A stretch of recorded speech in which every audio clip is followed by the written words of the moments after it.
ప్రియ దేవుని బిడ్డలారా, బైబిల్ చదవటం వినటం వల్ల మనలో విశ్వాసం పెరుగుతుంది. మన మార్గానికి త్రోవ చూపుతుంది. సమస్త జనులను శిష్యులనుగా చేయుడి మత్తయి 28:19 దేవుని వాక్యం తెలియచేస్తోంది. తెలుగు బైబిల్స్ను ఆర్ఆర్కే మూర్తి గారు రీసెర్చ్ చేసి విశ్లేషణ చేసిన బైబిల్లోని ప్రతి అధ్యాయాలను వచనాలను వరుస క్రమంలో అనగా ఆదికాండం నుండి ప్రకటన గ్రంథం వరకు ఇవ్వబడుతుంది. ప్రతి ఒక్కరూ ఆధ్యాత్మికంగా విశ్వాసంలో బలపడి మీ జీవితంలో ఎదుర్కొంటున్న సమస్యల నుండి విడుదల పొందండి. ప్రతి ఒక్కరూ మీ దీవెన టీవీని సబ్స్క్రైబ్ చేసి ఈ వాక్యాన్ని లైక్ చేసి మీ మిత్రులకు బంధువులకు షేర్ చేయండి. దేవుని సువార్తను ప్రకటింపబడుటలో మీరు పాలిభాగస్తులు కండి. క్రీస్తునందు ప్రియ సోదరీ సోదరులారా, బావున్నారా? క్రీస్తునందు దినదినము నూతనోత్సాహంతో జీవిస్తున్నారా? క్రీస్తునందు మనకు 3 ముఖ్యమైన ఆశీర్వచనములున్నాయి. అవి 3 వచనాలు. హెబ్రీ పత్రిక 4వ అధ్యాయం 16వ వచనం, 10వ అధ్యాయం 35వ వచనం, 13వ అధ్యాయం 6వ వచనం. ఈ 3 వచనాలను మీ హృదయాలపై రాసుకొని పదే పదే చదువుకుంటూ ధ్యానించండి. మీ ఆధ్యాత్మిక జీవితంలో మీకు అధికమైన నిశ్చయత ప్రాప్తిస్తుంది. మనము కనికరించబడి సమయోచితమైన సహాయము కొరకు కృప పొందేటట్లు ధైర్యముతో కృపాసనము వద్దకు చేరుదాము. మీరు ధైర్యము విడిచిపెట్టకండి. దానికి ప్రతిఫలముగా గొప్ప బహుమానము కలుగుతుంది. ప్రభువు నాకు సహాయుడు, నేను భయపడను, నరమాత్రుడు నాకేమి చేయగలడు? శ్రోతలు రండి, ప్రార్థన చేసుకుందాము. ప్రభువు, దేవా, పరమతండ్రి, నీ శక్తి, నీ కనికరము ఎన్నటికీ తరుగుబోనివి. మా తలంపులలో, మాటలలో, క్రియలలో పాపము చేయకుండా మమ్మలను కాపాడే దేవుడవు. నీకు మా కృతజ్ఞతాస్తుతులు. నీవు మాపై కృమ్మరించే ఆశీర్వాదములు లెక్కకు మిక్కిలిగా ఉన్నాయి. నీకు కృతజ్ఞులం. నీ సంకల్పమును గురించిన విస్తృతమైన దర్శనము మాకు ప్రసాదించండి దేవా. మాలో స్వార్థ చైతన్యము గతించాలి, క్రీస్తు చైతన్యము కలగాలని ప్రార్థిస్తున్నాము. నీవు మమ్మలను ప్రేమించినట్లు మేము ఒకరినొకరము ప్రేమించడము మాకు నేర్పండి ప్రభు. యేసును పోలి జీవిస్తూ ఆయనతో సమరూపానికి మేము మారుతూ ఉండేటట్లు మమ్మలను దీవించండి దేవా. మా దేశమందలి స్థానిక సంఘములను, సంఘ బిడ్డలను, కాపరులను, సువార్తికులను ఆశీర్వదించండి. వారికి ఆత్మ నింపుదల, నడుపుదల అనుగ్రహించండి. సంఘాలకు వాక్య ఉజ్జీవము, ఆత్మల సంపాదన ఉజ్జీవము ప్రసాదించండి. సంఘములకు క్షేమాభివృద్ధి కలిగించండి. శ్రమబాధితులను దీవించండి. రోగులను ముట్టి స్వస్థపరచండి. మా దేశమును, దేశ ప్రజలను ఆశీర్వదించండి. దేశమందు ప్రజలు పరోపకార బుద్ధి గలవారై నైతిక విలువల నెరిగి జీవించున్నట్లు వారిని దీవించండి. నేటి వాక్య అధ్యయన ఆశీస్సులు మాకందరికీ దయచేయమని, సైతానీయ దుష్టశక్తులను లయపరచుమని మా ప్రభువు, ప్రియ రక్షకుడు అయిన యేసుక్రీస్తు వారి దివ్యనామమున ప్రార్థిస్తున్నాము తండ్రి. ఆమేన్. ప్రియ శ్రోతలు, మీ బైబిళ్లు తెరవండి. ఈ రోజున మన పాఠం లూకాసు వార్త 4వ అధ్యాయం 1 నుండి 30వ వచనం వరకు. ఏకాగ్రతతో వినండి.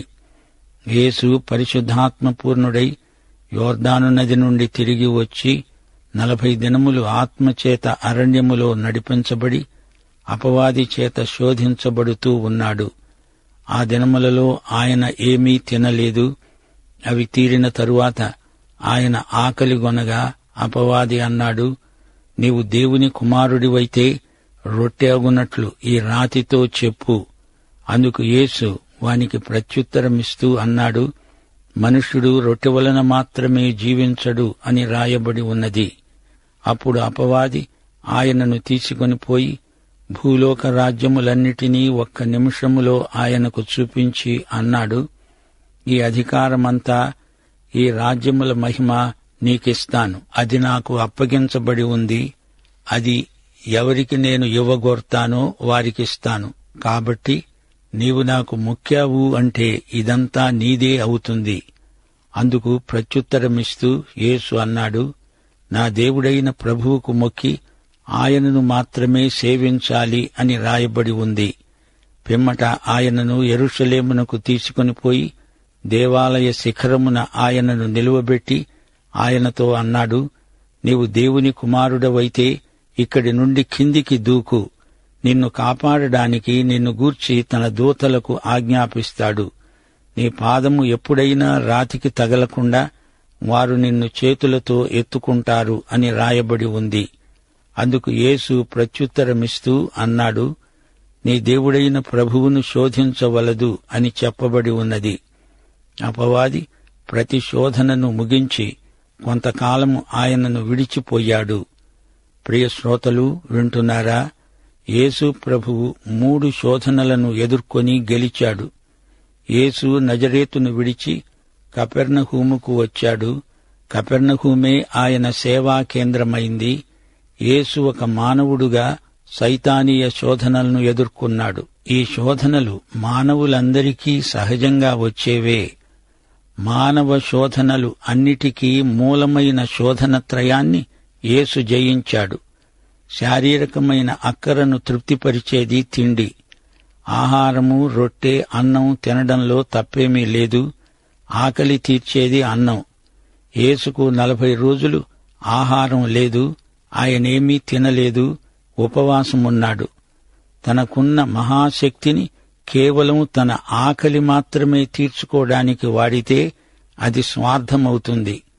మనుష్యులు రొట్టె వల్ల మాత్రమే జీవించరు అనే ఆధ్యాత్మిక నియమాన్ని ఆయన రుజువుపరచాల్సిన పరీక్షా సమయమది. శారీరక అక్కరలను మాత్రమే తీర్చుకోవడం మా ధ్యేయం అన్నట్లు బ్రతికే భౌతికవాదుల కాలమిది. కడుపు కోసం కక్కుర్తిపడే కాలమిది. రేపు చస్తాము, ఇవాళ తిందాము, తాగుదాము, సుఖిద్దాము, పట్టండి అనే రోజులివి. స్వార్థం సగటు మనిషిని నిలువెల్లా నింపి చంపుతోంది. ఈ శోధనను ఎదుర్కొన్నాడు యేసు ప్రభువు. గెలిచి మనల్ని గెలిపించడానికే ఆయన సైతానుతో తారసిల్లాడు. అంతేకాదు, ఈ లోకంలో కుటిల కపట రాజకీయాలు రాజ్యమేలుతున్నాయి. ధనబలం, కండబలం రాజ్యమేలే రోజులివి. మాట్లాడితే యుద్ధం, విద్వేషం, ఆవేశకావేశాలలో జనసమూహాలు రెచ్చిపోయే కాలమిది. ఇది సైతానీయమైన ఉద్రేకాలకు కాలం. లోకరాజ్యాలను సైతాను ఇదే ప్రాతిపదిక మీద నడుపుతున్నాడు. మనుషుల బుద్ధి పరివర్తన చెందాలి. మానవులు దేవుని రాజ్య పౌరులవ్వాలి. యోహాను సువార్త 3వ అధ్యాయం 3వ వచనంలో యేసు నికోదేముతో ఇదే మాట అన్నాడు. కొత్తగా జన్మిస్తేనే కాని నీవు దేవుని రాజ్యమును చూడలేవు. ఈ శోధనను జయించడానికి యేసు ప్రయోగించిన వాక్యాస్త్రం, నీ దేవుడైన ప్రభువునకు మొక్కి ఆయనను మాత్రమే సేవించాలి. 2 కొరింథీ 10వ అధ్యాయం 3 నుండి 5వ వచనం వరకు అపొస్తలుడైన పౌలు ఇదే మాట అన్నాడు. మేము శరీరధారులమై నడుచుకుంటూ ఉన్నా శరీర ప్రకారము యుద్ధము చేయము. మా యుద్ధోపకరణములు శరీర సంబంధమైనవి కావుగాని దేవుని ఎదుట దుర్గములను పడద్రోయజాలినంత బలముగలవై ఉన్నవి. మేము వితర్కములను, దేవుని గూర్చిన జ్ఞానమును అడ్డగించే ప్రతి ఆటంకమును పడద్రోసి ప్రతి ఆలోచనను క్రీస్తుకు లోబడేటట్లు చెరపట్టి తేవటానికి సిద్ధంగా ఉన్నాము. యేసు ఈ 2వ శోధనను గెలిచి దిగ్విజయం సాధించాడు. ఇక 3వ శోధన దేవుని ఆలయ శిఖరము నుండి కిందికి దూకటం. ఆ విధంగా తన వ్యక్తిత్వాన్ని, సేవను ప్రజాకర్షణ సాధనంగా చేసుకునే శోధన. యేసు సింహాసనమెక్కటానికి ఎట్టి దగ్గర తోవలను వెతకనక్కర్లేదు. ఆయన మహిమ కిరీటము ధరించక మునుపు ముండ్ల కిరీటము ధరించాల్సిందే. దేవుని శక్తిని కాదనేవారు కొందరు, ఆ దేవుని శక్తంతా నాదే అని బుకాయించేవారు మరికొందరు. ఈ 2 ఘోరమైన పాపాలే.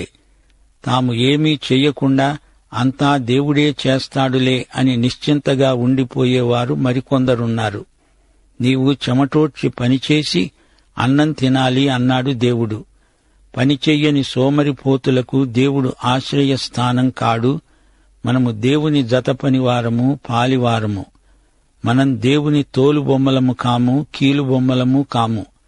ఏమీ కష్టపడకుండా మనం గెలిచాము అంటే మరొకరెవరో ఆ పని మన కోసం చేశారన్నమాట. విజయం రాకుండానే మనం కష్టపడ్డామంటే మన తరువాతి వారు మన కష్టఫలంలోకి ప్రవేశిస్తారని గ్రహించండి. కృత్రిమ విజయాన్ని యేసు తిరస్కరించాడు. ద్వితీయోపదేశకాండం 6వ అధ్యాయం 16వ వచనం, మీరు మస్సాలో మీ దేవుడైన యెహోవాను శోధించినట్లు ఆయనను శోధించకూడదు. యేసు తన స్వగ్రామమైన నజరేతులో తిరస్కరించబడ్డాడు.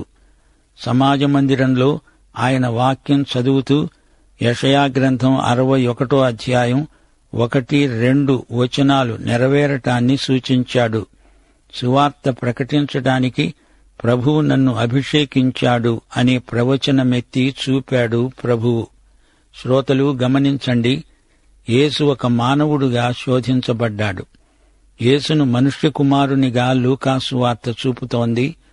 లూకాసు వార్త 3వ అధ్యాయం 38వ వచనం అంటోంది, కేయినాను ఎనోషుకు, ఎనోషు షేతుకు, షేతు ఆదాముకు, ఆదాము దేవునికి కుమారుడు. మరియ నుండి ఆదాము వరకు ఇది యేసు వంశావళి. యేసు మానవులమైన మనవలనే శోధింపబడినా ఆయన పాపము లేనివాడు. ఈ సమయంలో బలమైన అంధకార ప్రతీప శక్తులు యేసును ఆవరించి ఉన్నాయి. మానవుని కనీసపు అక్కరలు 3. ఈ 3 శోధనలైనప్పుడు ప్రభువు వాటిని ఎలా ఎదుర్కొన్నాడో మనం గ్రహించాలి. మానవత పక్షాన యేసు విజయం సాధించాడు. యేసు పరిశుద్ధాత్మతో నింపబడి ఉన్నాడు. తాను దేవుని కుమారుడే అయినా శోధనలను జయించడానికి ఆయన ఆత్మతో నింపబడాల్సి ఉంది. స్వశక్తితో శోధనలను జయించటం అసాధ్యం. రోమాపత్రిక 7వ అధ్యాయం 21వ వచనం, మేలు చేయగోరే నాకు కీడు చేయటము కలుగుతున్నది అనే ఒక నియమము నాకు కనపడుతున్నది. రోమాపత్రిక 8వ అధ్యాయం 3-4 వచనాలు, శరీరమును అనుసరింపక ఆత్మను అనుసరించి నడుచుకునే మనయందు ధర్మశాస్త్ర సంబంధమైన నీతి విధి నెరవేర్చబడవలెనని పాప పరిహారము నిమిత్తము దేవుడు తన సొంత కుమారుణ్ణి పాప శరీరాకారముతో పంపి ఆయన శరీరమందు పాపమునకు శిక్ష విధించాడు. గలతీపత్రిక 5వ అధ్యాయం 16వ వచనంలో పౌలు ఇదే సంగతి ప్రస్తావిస్తూ అన్నాడు, ఆత్మానుసారముగా నడుచుకొనండి, అప్పుడు మీరు శరీరేచ్ఛలు నెరవేర్చరు. శ్రోతలు వింటున్నారా? పరిశుద్ధాత్మ లేకుండా శోధనలను ఎవరూ గెలవలేరు. ఇది దేవుడు పెట్టిన పరీక్ష. దేవుడు ఎవరినీ పాపం చేయడానికి శోధించడు. ద్వితీయోపదేశకాండం 8వ అధ్యాయం 2వ వచనం, నీవు ఆయన ఆజ్ఞలను గైకొంటావో లేదో నిన్ను శోధించి నీ హృదయములో ఉన్నది తెలుసుకోవడానికి నిన్ను అణిచే నిమిత్తము అరణ్యములో ఈ 40 సంవత్సరాలు నీ దేవుడైన యెహోవా నిన్ను నడిపించిన మార్గమంతటినీ జ్ఞాపకం చేసుకో. శ్రోతలు గమనించండి, యేసు ప్రభువు శోధనలు కావాలని కోరుకోలేదు. ఆత్మ ఆయనను తీసుకువెళ్ళాడు. గెత్సెమనీ తోటలో ప్రభువు ప్రార్థించాడు, తండ్రి, నీ చిత్తమైతే ఈ గిన్నె నా నుండి తొలగించు. తొలగించటం ఆయన చిత్తం కాదు. 40 రోజుల పర్యంతము శోధన కొనసాగింది. సైతాను ఒక వ్యక్తి. యేసును సైతాను ముఖాముఖిగా తారసిల్లాడు. ఆదాము హవ్వలను శోధించినప్పుడు సర్పమైతే, పేతురు మాటల్లో వాడు ఎవరిని మింగేదా అని గర్జించే సింహం. ఆ తరువాత వాడు వెలుగుదూత వేషం వేసుకుని వస్తాడు. ఆ పిమ్మట కూడా వానిలో ఈ 3 లక్షణాలు ఉంటాయి. 1 పేతురు 5వ అధ్యాయం 8వ వచనం, 2 కొరింథీ 11వ అధ్యాయం 14వ వచనం. మనిషిలో శోధనకు లొంగిపోయే బలహీనత ఉంది, అయితే ప్రభువులో అది లేదు. యోహాను సువార్త 14వ అధ్యాయం 30వ వచనంలో ప్రభువు అన్నాడు, ఏ లోకాధికారి వస్తున్నాడు, నాతో వానికి సంబంధమేదీ లేదు, అనగా నాలో వానికి సందు దొరకదు. గనుక శోధనలు యేసును ఎట్టి పరిస్థితిలోనూ లొంగదీయజాలవు. హెబ్రీ పత్రిక 7వ అధ్యాయం 26వ వచనం, పవిత్రుడు, నిర్దోషి, నిష్కల్మషుడు, పాపులలో చేరక ప్రత్యేకముగా ఉన్నవాడు, ఆకాశమండలము కంటే మిక్కిలి హెచ్చైనవాడు అయిన ఇట్టి ప్రధాన యాజకుడు మనకు సరిపోయినవాడు. దేవుడు శోధించాడు అంటే పరీక్షించాడు అని అర్థం. దేవుడు చెడుగుకు ఎవరినీ ప్రేరేపించడు. రైలు బండి బ్రిడ్జి మీదిగా వెళ్తుందా లేదా అనేది కొత్త బ్రిడ్జిని ఆవిష్కరించేటప్పుడు పరీక్షిస్తారు. గుంజను పాతి గట్టిగా ఊపి చూస్తాము. అది పరీక్ష మాత్రమే. ఆయన మనలను సంపూర్ణముగా రక్షించడానికి శక్తిమంతుడు, సమర్థుడు. హెబ్రీ పత్రిక 7వ అధ్యాయం 25వ వచనం. ఈయన తన ద్వారా దేవుని వద్దకు వచ్చేవారి పక్షమున విజ్ఞాపనము చేయడానికి నిరంతరము జీవిస్తున్నాడు గనుక వారిని సంపూర్ణముగా రక్షించడానికి శక్తిమంతుడై ఉన్నాడు. దేవునికి స్తోత్రం. యేసు ఎదుర్కొన్న శోధనలు 3. భౌతికం మొదటిది, మానసికం రెండోది, ఆధ్యాత్మికం మూడోది. అన్నం తినడం అవసరమే. అన్నం పెట్టేవాడు దేవుడే. యేసు జనసమూహాలకు ఆహారం పెట్టలేదా? సమృద్ధి జీవమిచ్చే దేవుడు సమృద్ధి ఆహారమిస్తాడు. అయితే భౌతిక పదార్థాలను శరీరాశ, నేత్రాశ, జీవపు డంబముతో అనుభవించే విధానం పాపం, సైతానీయం.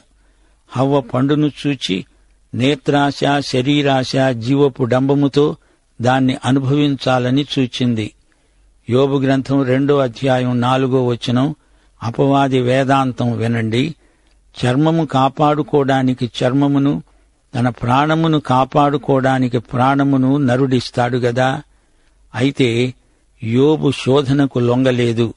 సైతాను శోధనలను జయించడానికి యేసు దేవుని వాక్యమనే ఆత్మ ఖడ్గమును ప్రయోగించాడు. ఆకలైంది, నీ శక్తిని వినియోగించి నీ ఆకలి తీర్చుకో. శరీరాశ.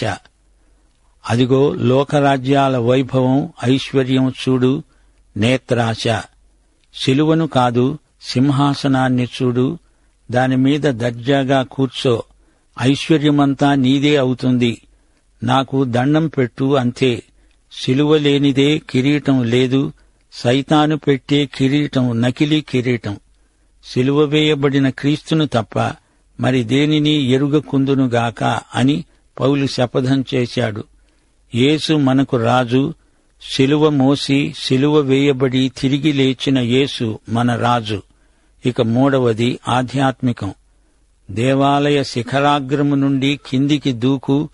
ఇది జీవపు డంబం. దేవుణ్ణే శోధించటం. దేవునికి చెప్పకుండా, దేవుడు చెప్పకుండా ఎందుకు దూకాలి? తానేదో అద్భుతం చేయబట్టి ఎంతమంది జనం పోగయ్యారు అనే జీవపు డంబమది. అలా దూకడం విశ్వాసం కాదు, దురభిమానం. 91 కీర్తన 11, 12 వచనాల్లో నుండి సైతాను ఉదహరిస్తూ వాక్యంలోని ఒక మాట వదిలేశాడు. నీ మార్గములన్నిటిలో నిన్ను కాపాడడానికి ఆయన నిన్ను గూర్చి తన దూతలకు ఆజ్ఞాపిస్తాడు. నీ పాదములకు రాయి తగలకుండా వారు నిన్ను తమ చేతుల మీద ఎత్తి పట్టుకుంటారు. ఇందులో నీ మార్గములన్నిటిలో అనే మాట సైతాను తొలగించాడు. గమనించండి, ఏదెను తోటలో సైతాను హవ్వకు ఇలాగే అబద్ధం చెప్పాడు. 13వ వచనం నుండి 30వ వచనం వరకు. అపవాది ప్రతిశోధనను ముగించి కొంతకాలము ఆయనను విడిచిపోయాడు. అప్పుడు యేసు ఆత్మబలముతో గలిలయ్యకు తిరిగి వెళ్లాడు. ఆయనను గూర్చిన సమాచారము ఆ ప్రదేశమందంతటా వ్యాపించింది. ఆయన అందరిచేత ఘనత నొంది వారి సమాజ మందిరాలలో బోధిస్తూ వచ్చాడు. తరువాత ఆయన తాను పెరిగిన నజరేతునకు వచ్చాడు. తన వాడుక చొప్పున విశ్రాంతి దినమందు సమాజ మందిరములోనికి వెళ్లి చదవడానికి నిలిచి ఉండగా ప్రవక్త అయిన యెషయా గ్రంథం ఆయన చేతికి ఇయ్యబడింది. ఆయన గ్రంథము విప్పగా ఆయనకు దొరికిన వాక్యభాగం. ప్రభు ఆత్మ నా మీద ఉన్నది. బీదలకు సువార్త ప్రకటించడానికి ఆయన నన్ను అభిషేకించాడు. చెరలో ఉన్నవారికి విడుదలను, గుడ్డివారికి చూపు కలుగుతాయని ప్రకటించడానికి, నలిగిన వారిని విడిపించడానికి, ప్రభువు హితవత్సరము ప్రకటించడానికి ఆయన నన్ను పంపి ఉన్నాడు. ఆయన గ్రంథమును చుట్టి పరిచారకునికి ఇచ్చి కూర్చున్నాడు. సమాజమందిరములో ఉన్న వారందరూ ఆయనను తేరి చూడగా ఆయన చెప్పసాగాడు, నేడు మీ వినికిడిలో ఈ లేఖనము నెరవేరినది. అప్పుడందరూ ఆయనను గూర్చి సాక్ష్యమిస్తూ ఆయన నోటి నుండి వచ్చిన దయగల మాటలకు ఆశ్చర్యపడి, ఈయన యోసేపు కుమారుడు కాడా అని చెప్పుకుంటూ ఉండగా ఆయన వారిని చూచి అన్నాడు, వైద్యుడా, నిన్ను నీవే స్వస్థపరుచుకో అనే సామెత చెప్పి కపెర్నహూములో ఏ కార్యములు నీవు చేశావని మేము విన్నామో ఆ కార్యములు ఈ నీ స్వదేశమందు చెయ్యమని మీరు నాతో నిశ్చయముగా చెబుతారు. ఆయన ఇంకా అన్నాడు, ఏ ప్రవక్త స్వదేశంలో హితుడు కాడని మీతో నిశ్చయంగా చెబుతున్నాను. ఏలియా దినములందు 3 6 నెలలు ఆకాశము మూయబడి దేశమందంతటా గొప్ప కరువు సంభవించినప్పుడు ఇశ్రాయేలులో అనేక మంది విధవరాండ్రు ఉన్నా ఏలియా సీదోనులోని సారెపతు అనే ఊరిలో ఉన్న ఒక విధవరాలి వద్దకే గాని మరి ఎవరి వద్దకు పంపబడలేదు. ప్రవక్త అయిన ఎలీషా కాలమందు ఇశ్రాయేలులో అనేకులు కుష్ఠరోగులున్నా సిరియా దేశస్థుడైన నయమాను తప్ప మరెవడూ శుద్ధి పొందలేదు. ఈ మాట మీతో నిశ్చయముగా చెప్తున్నాను.